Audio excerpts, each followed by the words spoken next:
அன்பான நேயர்களே, இன்று நாம் சுத்த சாதகத்தின் 90வது பாடலை பார்க்க இருக்கின்றோம்.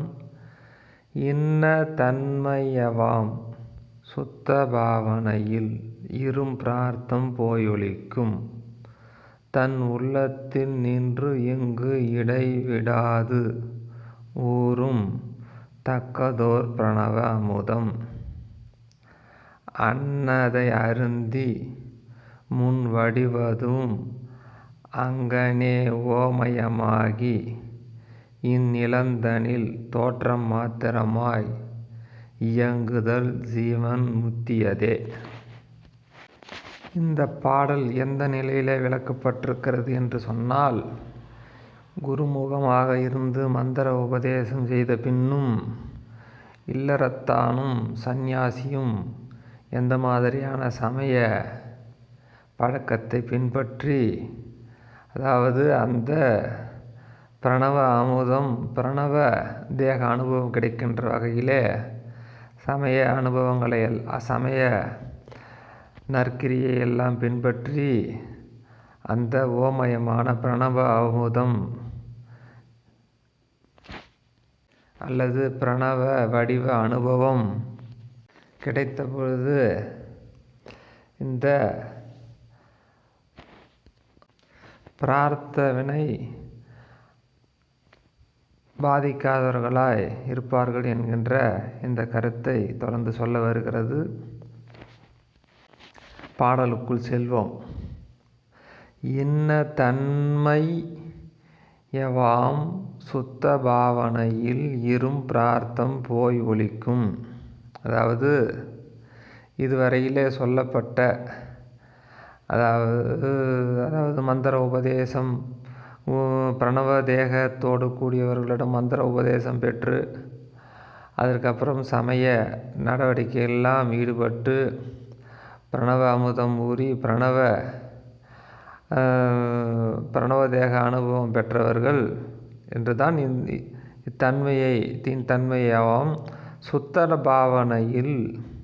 சுத்த பாவனை என்பது இது நாள் வரையும் விளக்கப்பட்டுள்ள அதில் பயணிக்கையில் இரும் பிரார்த்தம் போய் ஒழிக்கும். இரும் என்பது இருள், மாயையாகிய இந்த பிரார்த்த வினை போய் ஒழிக்கும் என்று கூறுகின்றார்.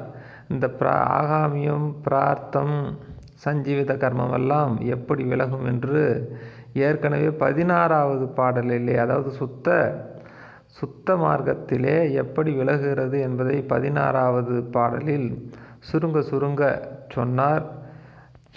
ஆக அது அனுபவ ரீதியிலே, அதாவது சாதகத்திலே எப்படி செயல்படுகிறது என்று இப்பொழுது வருகிறது. ஆக முன் பாடல்களெல்லாம் சிறிது நுணுக்கமாக படித்து கவனத்தில் வைத்து கொண்டிருந்தால்தான் இந்த இடத்திலே இவைகளெல்லாம் புரியும். இதற்கு அடுத்த வரி, தன் உளத்தினில் நின்று இங்கு இடை விடாது ஊறும் தக்கதோர் பிரணவ அமுதம். ஆக தன் உளத்தினில் நின்று இங்கு என்பது முன்னே சொல்லப்பட்ட அந்த பிரணவ அனுபவத்திலே நின்று இடைவிடாது இருந்தால் ஊறும் தக்கதோர் பிரணவ அமுதம். ஆக அந்த அனுபவம் அமுதமாக ஊறும் அல்லது அனுபவ புசிப்பாகவே அது கிடைக்கும். ஏற்கனவே புசிப்பு என்பது வெறும் உணவு மட்டுமல்ல, அனுபவங்கள். ஆக அந்த பிரணவ அமுதம், அந்த அனுபவம் கிடைக்கும். அடுத்த வரி, அன்னதை அருந்தி முன் வடிவதும் அங்கமே ஓமயமாகி. அன்னதை என்றால் மேற்குறித்த அந்த அனுபவத்தை, அருந்தி என்றால் புசித்து, அந்த ஓமயமான அந்த அனுபவத்தையே புசித்து வந்தால் முன்வடிவு என்பது இதற்கு முன்னாடி நாம் இருந்தது இந்த மாயை மற்றும் அனுபவிக்கின்ற இந்த உடம்பாகிய இந்த வடிவம் அங்கனமே ஓமயமாகி. அங்கனமே என்பது அப்படியே ஓமயமாகி இந்த உடம்பு தான் ஓமயமாகிய. ஓமயம் என்று ஏற்கனவே பார்த்தோம். அருவம் உருவம் இரண்டையும் ஒருங்கே புசிப்பது. அப்படியான அந்த ஓமயமாகி என்று கூறுகின்றார். அடுத்தது இந்நிலந்தனில் தோற்றம் மாத்திரமாய் இயங்குதல் ஜீவன் முக்தி அதே.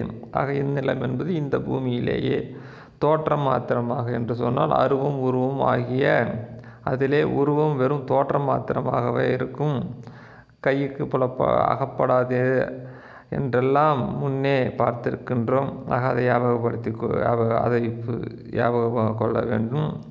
இயங்குதல் ஜீவன் முக்தி அது. இயங்குதல் என்றால் சஞ்சரித்தல்.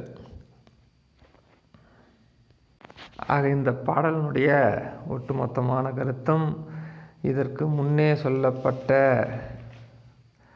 86, 87, 88, 89 ஆகிய பாடலில் விவரித்தபடி நாம் சாதனம் இருந்தால் இந்த பிரார்த்த வினை என்பது அனுபவத்திலிருந்து போயொழிக்கும்.